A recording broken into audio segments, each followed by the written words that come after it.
کم سنی میں بھی ہو تو امامت. یہ آپ کے آئمہ میں سے واحد امام ہے جس کی 25 سال. دو جملے چند جملے فضائل کے بادشاہ کے سنانا چاہتا ہوں, مولا امام جواد کے, تاکہ تھوڑا ایک معرفت دہلیز عصمت پہ ایک سجدہ ذکر ہو سکے. 7 سال کی عمر مبارک تھی جب مسند امامت پہ آ کے بیٹھ گئے. ظاہری سن مبارک 7 سال تھا جب ان بچوں کو سمجھانے کے لیے, بزرگ بہتر جانتے ہیں, جب آ کے مسند امامت پہ بیٹھے. والدہ جناب سلیقہ خاتون, یہ بی بی جناب ماریہ قبطیہ کی نسل میں سے ہیں جو رسول کی آخری زوجہ تھی, اور جن میں سے جناب ابراہیم فرزند اللہ نے رسول کو دیے تھے. اور رسول نے اس وقت جناب ماریہ سے کہا تھا کہ ماریہ تیری نسل سے ایک عورت آئے گی جس کی گود میں میرا نواں بیٹا آئے گا. جناب سلیقہ خاتون. امام جب پہنچے ہیں 7 سال کی عمر میں, خبر ہو گئی امام کو, امام رضا علیہ السلام کو زہر دے دی گئی ہے, شہادت ہو گئی ہے امام کی. امام مدینے سے آ گئے ہیں. جب امام مدینے سے بغداد میں پہنچے تو بغداد کی گلیوں میں بچے کھیل رہے تھے. دیکھیں امامت کا عہدہ کتنا بڑا ہے. ابھی پہلا قدم ہے بغداد میں. کھیلتے ہوئے بچوں کو اکٹھا کیا, بغداد کے ایک چوک کو منبر بنایا. بادشاہ دربار میں حکومت کر رہا ہے اور امام بغداد کے چوک میں کھڑا ہو کے بچوں کو شریعت سمجھا رہا ہے. اور امام بچوں سے خطاب کر رہے ہیں اور بچوں کو ان کی ذہنیت کے مطابق شریعت بتا رہے ہیں. یا اتنی دیر میں مامون کی سواری آ گئی, پورا جاہو جلال, پورا سرکاری پروٹوکول, پورے لشکر کی آب و تاب کے ساتھ جو ہی آئی بچوں کو. اب جو پروٹوکول تھا بادشاہ کا, صدا دینے والے پہلے بازار میں آئے, رستہ چھوڑو بادشاہ سلامت آ رہا ہے, ذل سبحانی آ رہا ہے, شہنشاہ آ رہا ہے, معاذ اللہ امیر المومنین آ رہا ہے. رستے ملنے شروع ہو گئے.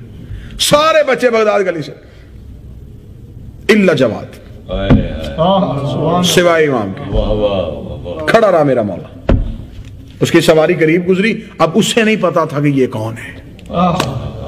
جب سواری قریب سے گزرنے لگی, اس نے گزرتی ہوئی سواری سے یوں امام کا بالکل اطمینان والا چہرہ دیکھا کہ یہ نہ بادشاہ سے خوف زدہ ہوا نہ لشکر سے ڈرا. اس نے چلتے ہوئے سواری سے امام سے مخاطب ہو کے کہا, جب سارے بچے بھاگے تو کیوں نہیں بھاگا؟ ابھی 2 قدم سواری آگے نہیں گئی تھی کہ امام نے پیچھے سے جواب دے کے کہا, بھاگنے والے گھر سے ہمارا کوئی تعلق نہیں ہے.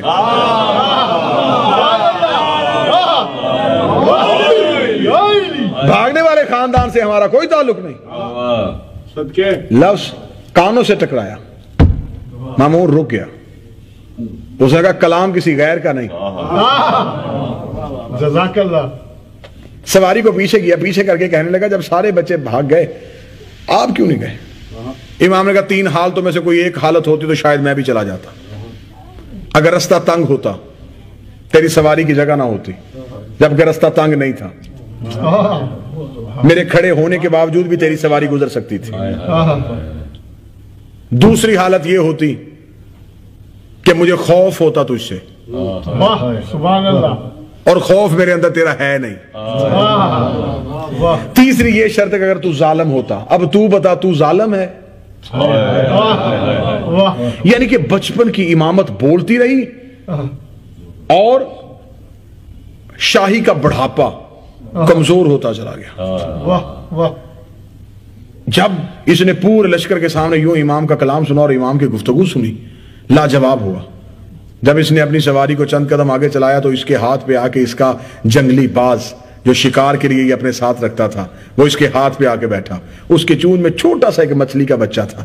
اس نے ہاتھ لے کے وہ مچھلی کا بچہ اپنے ہاتھ میں لیا, مٹھی کو بند کیا, ہاتھ کو یوں پیچھے کیا, سواری کو واپس کیا. جہاں بچپن کے امام تقی تھے وہاں قریب آیا, امام کے سامنے کھڑا ہو کہنے لگا, اچھا تھوڑی دیر پہلے تو نے کہا تھا بھاگنے والے خاندان سے تیرا تعلق کوئی نہیں, تھوڑی دیر پہلے تو نے کہا تھا تیرے دل میں میرا خوف کوئی نہیں, تیرا خطبہ بتا رہا تھا, تیری گفتگو بتا رہی تھی, تو کوئی عام بچہ نہیں ہے. اگر تو سب کچھ جانتا ہے تو پھر مجھے بتا میری مٹھی میں کیا ہے, میرے ہاتھ میں کیا ہے. اتنا جملہ کہنا تھا, امام نے یوں مامون کا چہرہ دیکھا,